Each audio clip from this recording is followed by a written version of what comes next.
Dan akhirnya saya mau tegaskan bahwa klien kami, terdakwa Oto Jimmy Magayogi adalah korban kriminalisasi dalam bisnis jual beli amunisi di Kabupaten Nabire.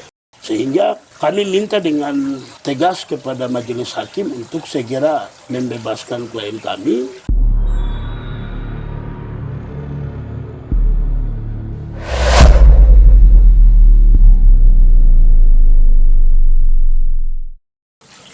Baik, terima kasih.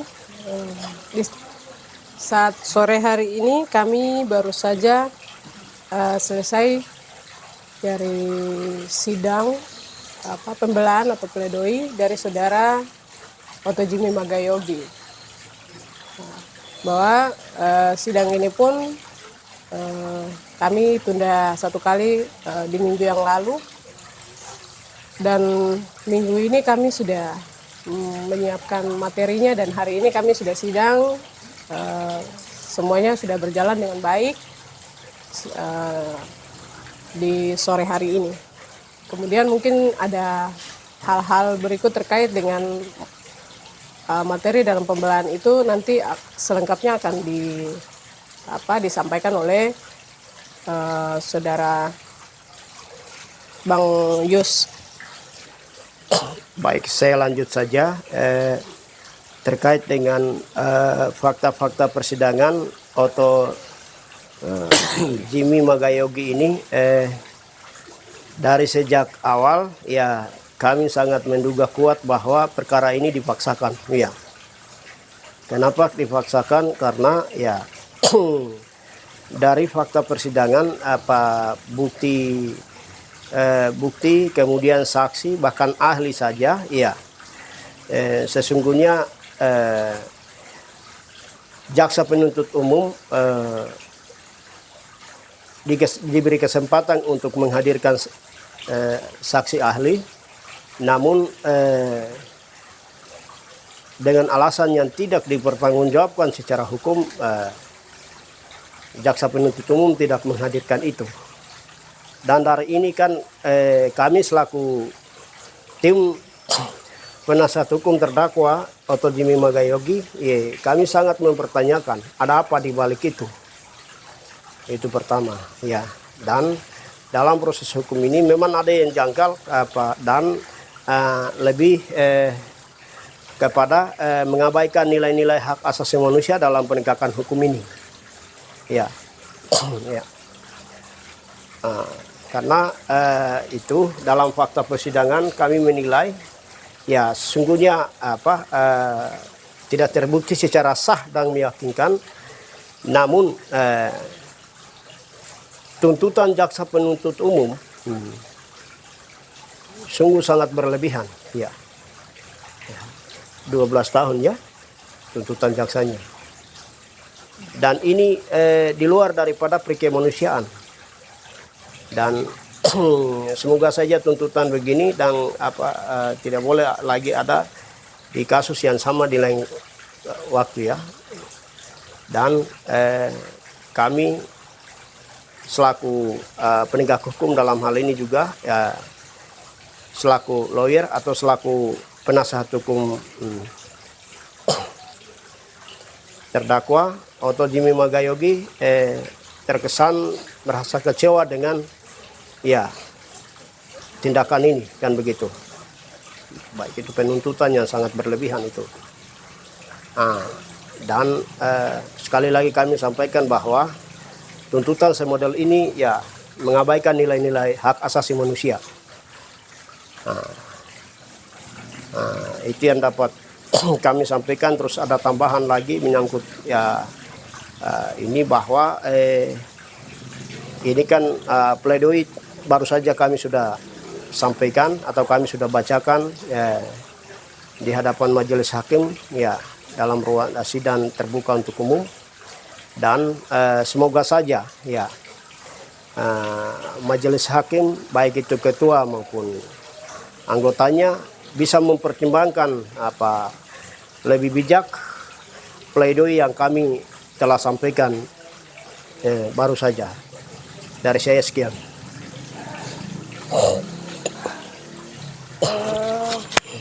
Nanti selanjutnya untuk Abang Ego, silakan. Oke, selamat siang.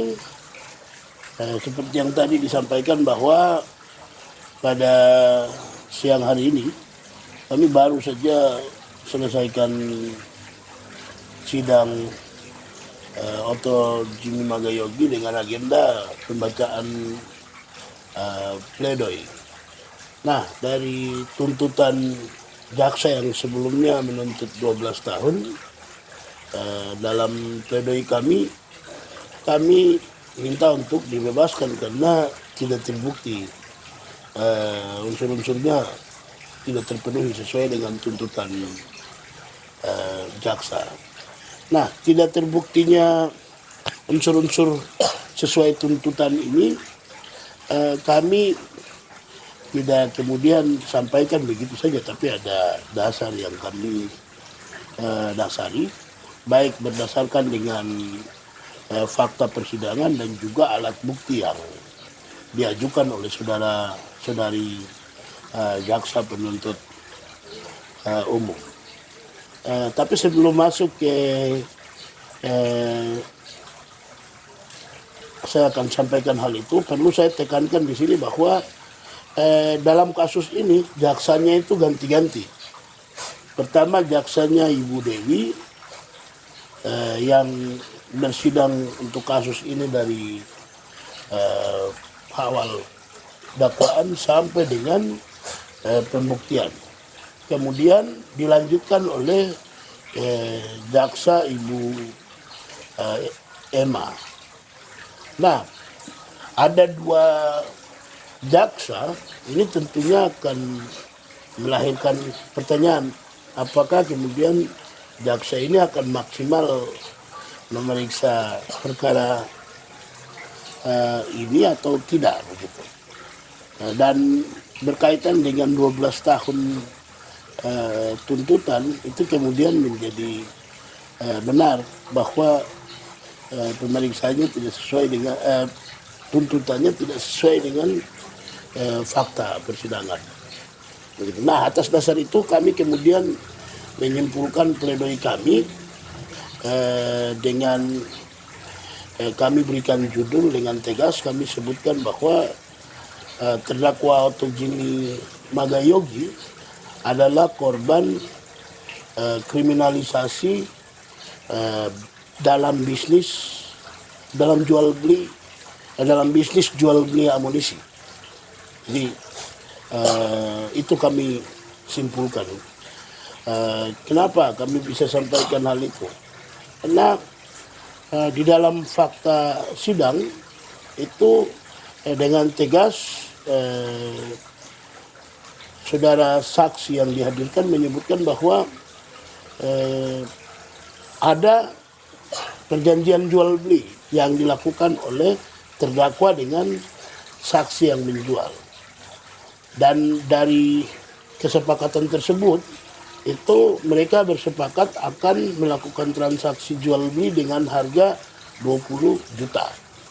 Kemudian klien kami itu baru membayar sebesar 6 juta rupiah dengan cara dibayar dalam 2 tahap. Yang pertama dia bayar cash dengan jumlah 3.500.000, kemudian yang berikutnya dia bayar secara transfer sebanyak 1.500.000.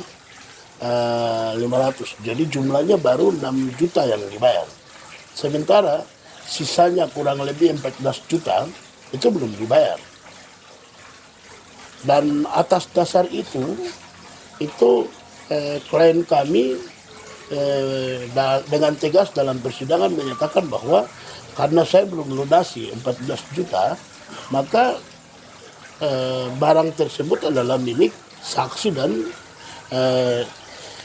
saksi lain, ada nama lainnya yang disebutkan membawa amunisi itu dari Kabupaten Biak menuju Kabupaten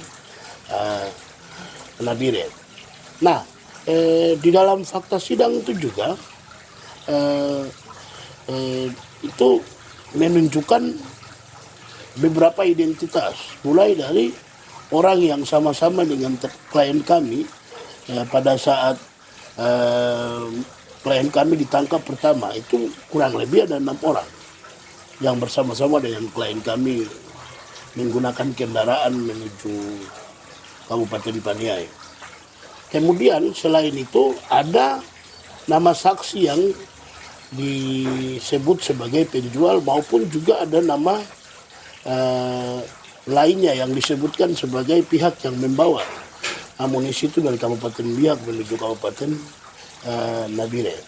Di sisi yang lain, berdasarkan penelusuran yang kami lakukan di dalam media sosial atau di dalam internet, kami menemukan satu website terpercaya yang menyebutkan jenis amunisi itu produksi mana. Setelah kita temukan, rupanya amunisi tersebut adalah amunisi produk PT Pindad yang beralamat di Bandung, Provinsi Jawa Barat.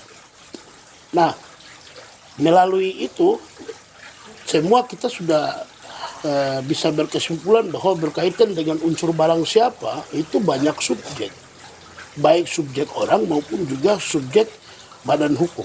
Dalam hal ini PT Pindad maupun juga